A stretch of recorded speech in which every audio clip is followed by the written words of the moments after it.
India Kannada YouTube ಚಾನಲ್ಗೆ ಸ್ವಾಗತ. ನಾನು ಸಂದೀಪ್. ಭಾರತದ ಒಂದು ಶ್ರೇಷ್ಠ ಓಪನರ್ ಅಂತ ಹೇಳ್ಬೋದು ಗೌತಮ್ ಗಂಭೀರ್ ಅವರು.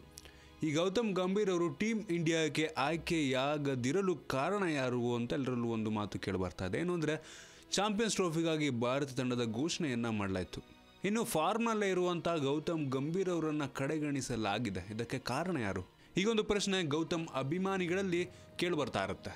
ಅವರ ಪ್ರಕಾರ ಇದು ಭಾರತ ತಂಡದ ಪ್ರಭಾವಿ ಆಟಗಾರರೊಬ್ಬರ ವೈಯಕ್ತಿಕ ಒಣ ಪ್ರತಿಷ್ಠೆಯ ಒಂದು ಪರಿಣಾಮ ಅಂತ ಹೇಳಲಾಗುತ್ತೆ. ಟೀಮ್ ಇಂಡಿಯಾದಲ್ಲಿ ಪ್ರಭಾವಿ ಸ್ಥಾನದಲ್ಲಿದ್ದುಕೊಂಡು ತಮ್ಮ ವೈಯಕ್ತಿಕ ಹಿತಾಸಕ್ತಿಗಳಿಂದಾಗಿ ಗಂಭೀರ್ ಅವರಿಗೆ ಸ್ಥಾನವನ್ನು ನೀಡದೇ ಇರಲು ಈ ಆಟಗಾರ ಸಫಲರಾಗಿದ್ದಾರೆ ಅಂತ ಗಂಭೀರ್ ಅಭಿಮಾನಿಗಳು ಆರೋಪವನ್ನು ನೀಡ್ತಾರೆ.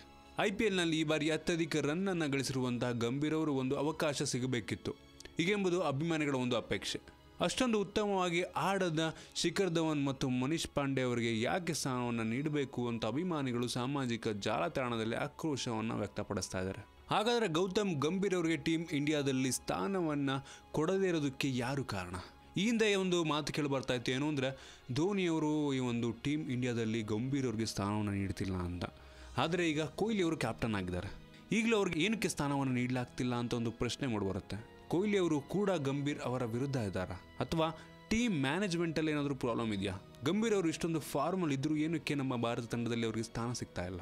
ಒಂದು ದೊಡ್ಡ ಪ್ರಶ್ನೆ ಮೂಡುತ್ತೆ. ನಿಮಗೆ ಅನಿಸುತ್ತೆ ಗೌತಮ್ ಗಂಭೀರ್ ಅವರಿಗೆ ಏನಕ್ಕೆ ಭಾರತ ತಂಡದಲ್ಲಿ ಸ್ಥಾನ? ಕೆಳಗಡೆ ಕಾಮೆಂಟಲ್ಲಿ ತಿಳಿಸಿ. ನಿಮಗೆ ಏನಾದರೂ ವಿಡಿಯೋ ಇಷ್ಟ ಆಗಿದ್ದರೆ ಲೈಕ್ ಮಾಡಿ, ಶೇರ್ ಮಾಡಿ. ಇದೇ ರೀತಿ ನಮ್ಮ ಬೇರೆ ಬೇರೆ ವಿಡಿಯೋಗಳಿಗೆ ಒನ್ ಇಂಡಿಯಾ ಕನ್ನಡ ಯೂಟ್ಯೂಬ್ ಚಾನಲ್ಗೆ ಸಬ್ಸ್ಕ್ರೈಬ್ ಮಾಡಿ. ಧನ್ಯವಾದ.